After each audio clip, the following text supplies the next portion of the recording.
Hallelujah. सबको जय मसीह की। आइए मेरी भविष्यवाणी की पुस्तक से आज के वचन को पढ़ते हैं, जो कि हमारे आत्मिक माता और पिता प्रेरित अंकुर यूसुफ नरोला जी और पास्टर सोनिया यूसुफ नरोला जी के द्वारा लिखी गई है। आपकी ज़िंदगी में खिंचाहट क्यों आती है? जैसे कि यूहन्ना की पुस्तक अध्याय 5 के 6 और 7 में लिखा है, यीशु ने उसे पड़ा हुआ देखकर और जानकर कि वह बहुत दिनों से इस दशा में पड़ा है, उससे पूछा, क्या तू चंगा होना चाहता है?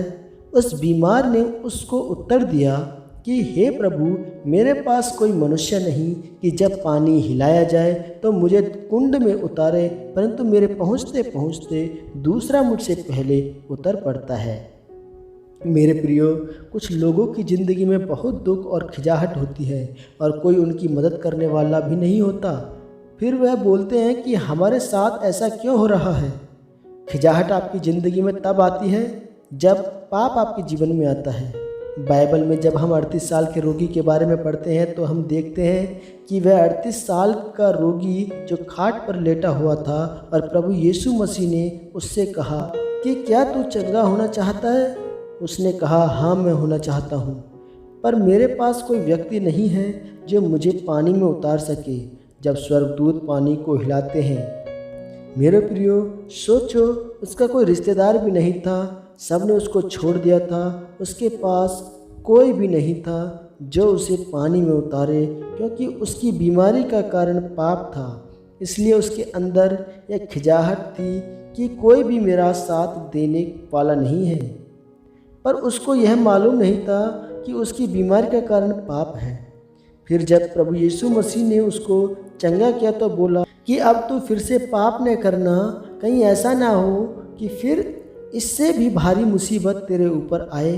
प्रभु यीशु मसीह ने उसको कहा कि तेरे ज़िंदगी में जो खिंचाहट बीमारी थी वो इसलिए नहीं थी कि तेरे रिश्तेदारों ने तेरा साथ नहीं दिया, बल्कि इसलिए थी कि तेरे ज़िंदगी में पाप था। मेरे प्रियो, आज कुछ लोग निराशा में, खिंचाहट में इसलिए नहीं हैं, उनके रिश्तेदार उनकी मदद नहीं कर रहे, बल्कि वह इसलिए निराशा और खिंचाहट में है क्योंकि उनकी ज़िंदगी में परमेश्वर नहीं बल्कि पाप है।